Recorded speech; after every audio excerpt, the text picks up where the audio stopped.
I'm not gonna stay too long because I got to get ready to eat and stuff, and then do my exercises, and do some other things before I shut it down and get ready for work tomorrow morning. But I decided to do this video. Shout out to the homie Quest. Um, he brought this information up, and it appears that maybe rumor has it that Anthony Joshua has parted ways with Derrick James. Wow, that didn't last long. This kind of reminds me of the ongoing saga with Amir Khan, where Amir Khan was constantly changing trainers. I don't know how many trainers Anthony Joshua has had in the past few years, but Anthony Joshua seems to be confused about where he is as a fighter. Kind of makes you wonder what's going to happen with Ryan Garcia. If Ryan Garcia doesn't look good in his next fight. So now it appears that people might be jumping ship. So, what does that say about Derrick James? At the end of the day, a trainer can only teach you so much what he knows as far as being a trainer. Then sometimes you feel like maybe you have to go a different direction. Some people change trainers, go to another trainer, then come back to the trainer. I mean, Sugar Shane Mosley was trained by his dad. He left. He eventually came back to his dad.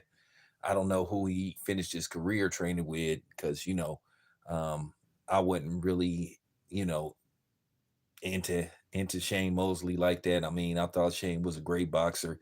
He deserves to be in the Hall of Fame and all that, but I wasn't all into Shane Mosley like that as a fan.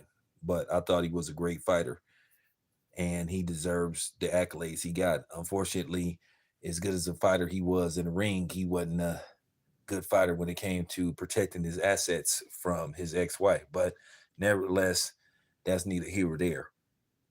But you got to start asking the question, what's going on with Anthony Joshua? Is it Anthony Joshua? Is it Derrick James? Is there something Anthony Joshua has now realized he's seen in Derrick James that makes him not want to continue to be trained by him or be coached by him? So I don't know, man. But nothing is set in stone yet. This is just a rumor. I'm just reporting a rumor. This was supposed to be uh been reported to BBC Sports. That's in the UK. I guess that's sort of like, I guess, the ESPN of the UK, or the CNN of the UK. They do a lot of different things, including sports.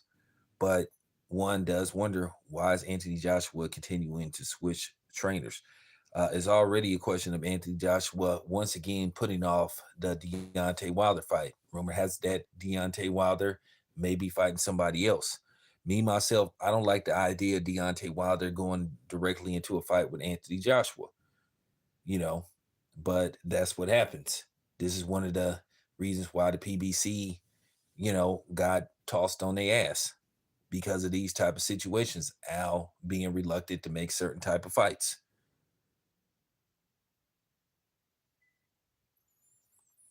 So 5 years, we still haven't got Wilder and Anthony Joshua. We've been waiting for this fight for 5 years. Of course, the fight doesn't have, you, you know, doesn't have, the hunger that the fans wanted. The hunger for this fight isn't what it was 5 years ago. People were dying to see this fight, and it could have been made, but the powers that be interfered and didn't allow certain fights to be made because it was all about protecting, somebody else's interest versus the interest of the fighters. And this is why, the fighters need to figure something out. Now, you've been hearing rumors about uh fighters forming some kind of union. Hey, I'm a teamster. If Terrence Crawford wants to reach out to me and some of these other fighters about, forming a union in boxing, they need to get at me. And that's just real talk because these fighters need to have more job security. You know, they need to be protected, medical, all that kind of stuff, you know. And then due to the fact that a lot of these fighters been sitting up on the shelf fighting once a year, that's problematic. And at the end of the day, nobody wants to have these conversations because whenever you question somebody about their antics, and they happen to look like you. And a lot of these dudes play off that stuff. I think Al Heyman plays off that black stuff because he know there's people that's going to support him no matter what, just because he's a black man.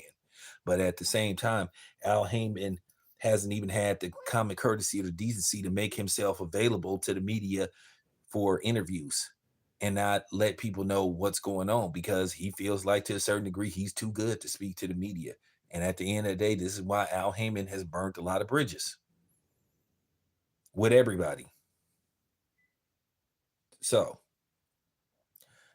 but I see a lot of Amir Khan and Anthony Joshua. Now, I don't think Anthony Joshua has the suspect chin that Amir Khan had. Well, it isn't even suspect about Amir Khan. Amir Khan has proven time and time again not to have a good chin.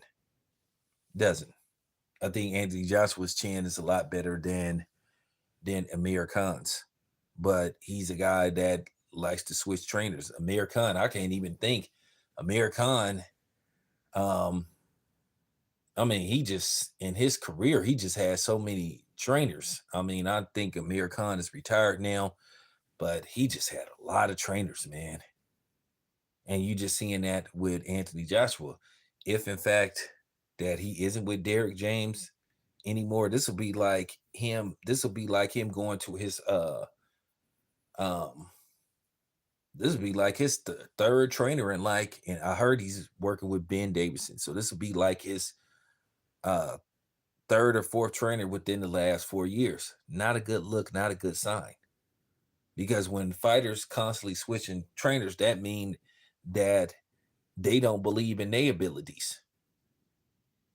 They don't believe they are where they need to be as a fighter, no matter how old they are. I mean, I feel like most fighters should only have one or two trainers during their whole career. I think Muhammad Ali, I think he only trained with Angelo Dundee, and I think for the most part, Sugar Ray Leonard did. I'm not gonna go back and see whether that I said I think.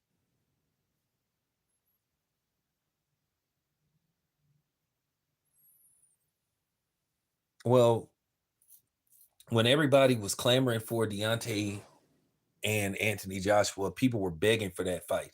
But like I said, the biggest mistake Al Heyman made was letting Anthony Joshua get a third belt via Charles Martin, and then you had, these you just basically had Anthony Joshua just holding the belts hostage. You just heard every excuse in the book why the fight couldn't be made. Now, apparently, Lou DiBella tried to set up a meeting with Eddie Hearn. I guess he tried to act as a middleman, and basically Al Heyman got pissed off. He told Lou DiBella that he wasn't going to allow Lou DiBella to uh, have his fighters fight on PBC cards, which I think that was kind of petty of Al Heyman. They should have just tried to work it out behind the scenes. But this was a fight that people wanted to see very badly, when both of these men were undefeated and they could have fought for undisputed. It doesn't matter what happens afterwards. They could have immediately did a 3-fight deal. They could have did a 3-fight deal instantly. Heavyweights is different. They could have did exactly, they could have did a instant rematch. They could have did whoever wins, they get the lion's share of the money. They get to pick where to fight. Happens at keep in mind, they could have did the first fight at Wembley. And if Deontay Wilder would have won, then he get to do the fight at Vegas. But you just saw all these hurdles that just got thrown away to where this fight wasn't allowed to happen. And it looked like hurdles are continuing to happen again. This time it's just starting to look as if Anthony Joshua and Eddie Hearn just don't want to make the damn fight. I always believed that Anthony Joshua, to a certain degree, wasn't sure of himself. And I always felt there was a lack of confidence ever since he suffered that first loss to uh, Andy Ruiz. And then you saw it again in the fight with Uslik. So I think there's a lack of confidence via Anthony Joshua, because for him to constantly keep switching trainers, he's showing that he don't believe in himself. And he feel like everybody else the problem except him. Sometimes it's you, what you're not doing. And it's something that he's not doing. But there you have it. I just wanted to put this out there. I don't know how true this is. I'm doing more research, but it appears that Anthony Joshua has decided to move on from Derrick James. Anyway, it's your boy Tam. I'm out.